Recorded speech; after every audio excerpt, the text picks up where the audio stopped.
तो नमस्कार साथियों, तो कैसे आप सभी? स्वागत है आपका आपके अपने यूट्यूब चैनल राइट एजुकेशन में। मैं जेपी बिश्नोई और आज हम पढ़ने वाले हैं राजस्थान बीएसटीसी के लिए महत्वपूर्ण प्रश्न, जिसमें अपना सब्जेक्ट रहेगा शिक्षण अभिरुचि। ठीक है, शिक्षण अभिक्षमता के कुछ क्वेश्चंस देखते हैं। पिछले वाले वीडियो में भी हमने शिक्षण अभिक्षमता के कुछ प्रश्न देखे क्वेश्चंस, और अब हम देखने वाले हैं कुछ और क्वेश्चन जो बीएसटीसी एग्ज़ाम के लिए महत्वपूर्ण है। तो पहला प्रश्न रहेगा, किसी शिक्षक के लिए अपने व्यवसाय के प्रति समर्पित होने के लिए उसका प्रशिक्षित होना आवश्यक है, क्योंकि ऑप्शन ए में है पूर्व से ऐसी व्यवस्था कायम है। ऑप्शन बी है बीएसटीसी या बीएड करके वह अधिक व्यवस्थित ज्ञान विद्यार्थियों में बांट सकता है। ऑप्शन सी है यह नौकरी की विज्ञप्ति में अत्यावश्यक दिया हुआ होता है।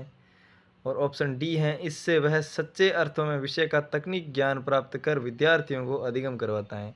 तो सही उत्तर होगा ऑप्शन डी, इससे वह सच्चे अर्थों में विषय का तकनीकी ज्ञान प्राप्त कर विद्यार्थियों को अधिगम करवाता है। मतलब कोई अगर शिक्षक है तो वो अपने शिक्षा के व्यवसाय के प्रति एकदम समर्पित हो जाए, और उसके लिए वो प्रशिक्षित होना आवश्यक है। तो वो क्यों है? प्रशिक्षित होना आवश्यक क्यों है?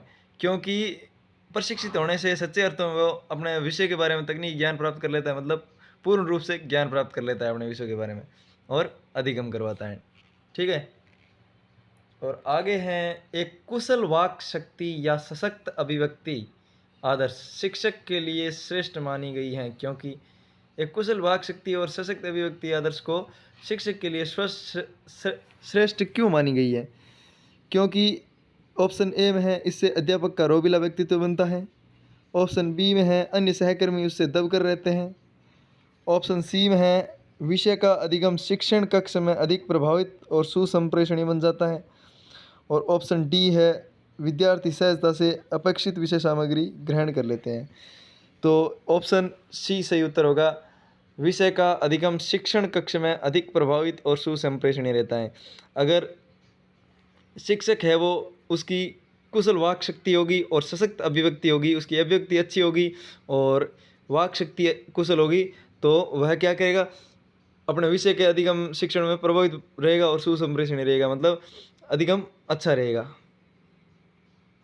अब आगे हैं, नेतृत्व एक विशेष प्रक्रिया का नाम है जिसके लिए दो सर्वोत्तम शब्द हो सकते हैं।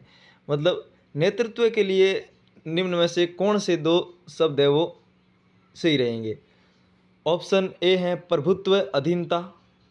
ऑप्शन बी है प्रभुत्व व्यवस्था। ऑप्शन सी है प्रभुत्व गुलामी। और ऑप्शन डी है प्रभुत्व अनुगमन। तो सही उत्तर होगा ऑप्शन बी, प्रभुत्व और व्यवस्था। देखो, नेता का प्रभुत्व तो होता ही है, अधीन नेता किसी के रहता नहीं है, और नेता का काम होता है प्रभुत्व जमाना और व्यवस्था बनाना। ठीक है, तो सही उत्तर होगा ऑप्शन बी, प्रभुत्व व्यवस्था।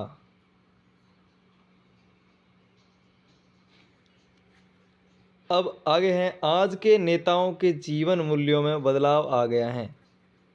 निसंदेह, असहमत, संभव और कम सहमत। इसमें पूछा गया है कि आज के नेताओं के जीवन के मूल्यों में बदलाव आया या नहीं। तो जीवन के मूल्यों में, आज के नेताओं के जीवन मूल्यों में बदलाव आया है, तो इसलिए सही उत्तर होगा ऑप्शन ए, निसंदेह। निसंदेह नेताओं के जीवन मूल्यों में बदलाव आया है। अब आगे हैं, नेतृत्व के द्वारा मनुष्य को सही दिशा मिलती है। क्या नेतृत्व के द्वारा मनुष्य को सही दिशा मिलती है? निसंदेह, प्राय, कभी कभी, शायद। तो सही उत्तर होगा ऑप्शन ए, निसंदेह। अगर कोई व्यक्ति नेतृत्व करता है तो उसको बिल्कुल सही दिशा मिलती है। अब आगे हैं, समूह के लोग अपने नेता का अनुसरण करते हैं क्योंकि, तो भाई एक समूह के लोग होते हैं वो एक नेता का अनुसरण करते हैं। एक समूह का एक नेता होता है जो उस समूह का संचालन करता है। तो वो समूह के लोग हैं वो उस नेता का अनुसरण क्यों करते हैं? क्योंकि वह उनकी समस्याओं को समझता है। ऑप्शन बी है, वह उनसे संबंधित है। ऑप्शन सी है वह प्रशंसा पाता है, और ऑप्शन डी है धन प्राप्त करता है। तो सही उत्तर होगा ऑप्शन ए, वह उनकी समस्याओं को समझता है। मतलब जो समूह का नेता होता है, मुख्य होता है, वो अपने समूह के लोगों की समस्याओं को समझता है, इसलिए समूह के लोग हैं वो अपने नेता की का अनुसरण करते हैं। ठीक है, अब आगे है नेता होना चाहिए। नेता कैसा होना चाहिए? अंतर्मुखी होना चाहिए, उभयमुखी होना चाहिए, बहिर्मुखी होना चाहिए या द्वंद्वमुखी होना चाहिए? तो सही उत्तर होगा ऑप्शन बी, नेता उभयमुखी होना चाहिए। नेता उभयमुखी क्यों होना चाहिए? कि भाई उभयमुखी मतलब नेता अंतर्मुखी भी होना चाहिए और बहिर्मुखी भी होना चाहिए, मतलब नेता होना चाहिए उभयमुखी। अब है, आप एक टीम प्रशिक्षक के रूप में खिलाड़ियों की किस प्रकार सहायता करेंगे? इसमें पूछा गया है कि भाई आपको अगर एक टीम का, खिलाड़ियों की टीम का प्रशिक्षक बना दिया जाए तो उस स्थिति में आप खिलाड़ियों की किस प्रकार से सहायता करेंगे? तो ऑप्शन ए है आर्थिक सहायता द्वारा, मतलब खिलाड़ियों को पैसे पैसे देकर और उनकी मतलब आर्थिक सहायता करके। ऑप्शन बी है व्यक्तिगत परामर्श द्वारा। ठीक है, व्यक्तिगत परामर्श मतलब उनको अलग अलग से समझाएगा क्या क्या मामला। ठीक है, और ऑप्शन सी है मनोबल बढ़ाकर, और ऑप्शन डी है शस्त्र देकर। तो सही उत्तर होगा ऑप्शन सी, मनोबल बढ़ाकर। अब आगे है, नेता की सफलता के लिए सर्वाधिक उत्तरदायी कार्य तत्व हैं। मतलब नेता की सफलता के लिए सर्वाधिक उत्तरदायी तत्व कौन सा है इनमें से?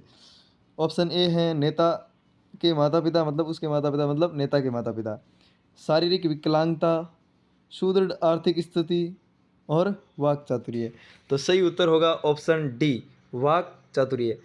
मतलब नेता को बोलना आना चाहिए, बोलने में चातुरता होनी चाहिए, मतलब उसका वाक चातुर्य होना चाहिए। ठीक है, उसका बोलने की ढंग अच्छा होना चाहिए, बोलने का उसका सिस्टम अच्छा होना चाहिए। अगर वाक चातुर्य किसी नेता में होता है तो वह एक सफल नेता कहलाता है। अब आगे हैं, वर्तमान परिस्थितियों में शिक्षक नेता के लिए सादा जीवन और उच्च विचार का सिद्धांत है। ये बात सही है या गलत, ये बात बतानी है कि भाई वर्तमान परिस्थितियों में शिक्षक नेता के लिए सादा जीवन और उच्च विचार का सिद्धांत है, ये बात सही है या गलत है?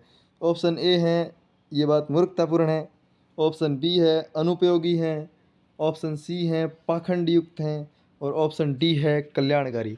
ठीक है, तो सही उत्तर होगा ऑप्शन डी, कल्याणकारी। मतलब वर्तमान परिस्थितियों में शिक्षक है वो नेता के लिए सादा जीवन का उच्च विचार और सिद्धांत है। ये चीज़ किस प्रकार, मतलब वो शिक्षक है वो नेता के लिए सादा जीवन और उच्च विचार का सिद्धांत है, किस प्रकार? तो मतलब वो कल्याणकारी सिद्धांत है। ठीक है, अब आगे हैं, नेता का समय है परिवार के लिए, ऑप्शन बी मित्रों के लिए, ऑप्शन सी देश के लिए, और ऑप्शन डी है सोने के लिए।